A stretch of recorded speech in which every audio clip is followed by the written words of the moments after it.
የኢትዮጵያ ንግድ ባንክ ለፌዴራል ከፍተኛ ፍርድ ቤት፣ ለፌዴራል የመጀመሪያ ደረጃ ፍርድ ቤት ዳኞችና አቃቢያን ሕግ በዲጂታል ባንኪንግ አገልግሎት ላይ የሚፈጸሙ የማጭበርበር ስልቶችና ወንጀሎችን በጋራ ለመከላከል የሚያስችል የግንዛቤ ማስጨበጫ መድረክ አዘጋጅቷል።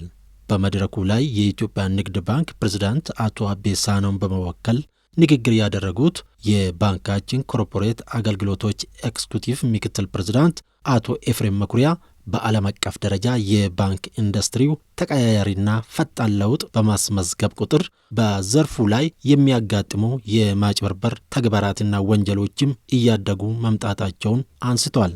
የኢትዮጵያ ንግድ ባንክ የዲጂታል ባንኪንግ አገልግሎትም በፍጥነት እያደገ መምጣቱን አቶ ኤፍሬም ገልጸው በዚሁ ልክ በአገልግሎቱ ላይ የሚቃጡ ማጭበርበሮችና ወንጀሎችም እያደጉ በመሆኑ የመከላከል ስራ ለመስራት ከሕግ ተርጓሚ አካላት ጋር በቅርበት መስራትና ስለ አገልግሎቱ በቂ ግንዛቤ መስጠት አስፈላጊ መሆኑን ተናግረዋል።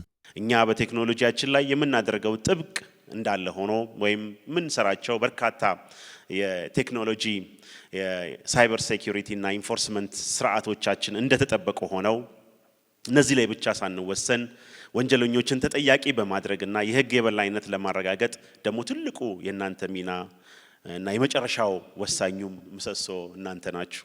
የፌዴራል ከፍተኛ ፍርድ ቤት ፕሬዝዳንት ወይዘሮ ሌሊሴ ደሳለኝ የዲጂታል ባንኪንግ አገልግሎቶችን መጠቀም እጅግ አስፈላጊና የግድ እየሆነ ቢመጣም በዘርፉ የሚፈጸሙ ወንጀሎች ከሀብት ስርቆት ባለፈ በተቋማት ላይ ያለን እምነት፣ የሕግ የበላይነትና የሀገርን ሕልውናን ጥያቄ ውስጥ የሚከቱ እየሆኑ መምጣታቸውን ገልጿል። እነዚህን ወንጀሎች ለመከላከል ለመመራመርና ፍትሐዊ ዳኝነት ለመስጠትም የፍትህ አካላትና የፋይናንስ ተቋማት ተቀራርበው መስራት ወሳኝ መሆኑን ወይዘሮ ሌሊሴ ገልጿል። የዲጂታል ምህዳር የሚፈጸሙ የፋይናንስ ወንጀሎችን ለመከላከል ለመመርመርና ፍትሐዊ የሆነን የዳኝነት ውሳኔን ለመስጠት የሚያስችል ጠንካራ መሰረትን የሚጥል መሆኑን በጣም ሙሉ የሆነ እምነት አለኝ። የፌዴራል የመጀመሪያ ደረጃ ፍርድ ቤት ፕሬዝዳንት አቶ ፉአድ ኪያር በበኩላቸው በሀገረ መንግስት ግንባታ ውስጥ የሕግ ተርጓሚ አካል ያለውን ሚና በማንሳት ሚናውን ለመወጣት የፋይናንስ አሰራርና ስርዓቶችን በውል መረዳት አስፈላጊ ነው ብለዋል። ያደገ በመጣው የዲጂታል ዓለም የቴክኖሎጂ ዓለም አብሮ ስጋት እየሆነ እየመጣ ያለው የዲጂታል ፍራውድ፣ የሳይበር አታክ የመሳሰሉ ወንጀሎች ናቸው።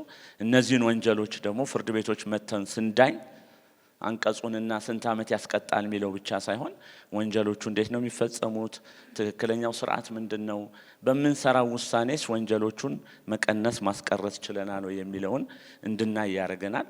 ሁለተኛ ደግሞ እንደ ዜጋም እንደ ዳኛም ስርዓቱን ፋይናንሻል ስርዓቱን እንድንረዳ ያደርገናል።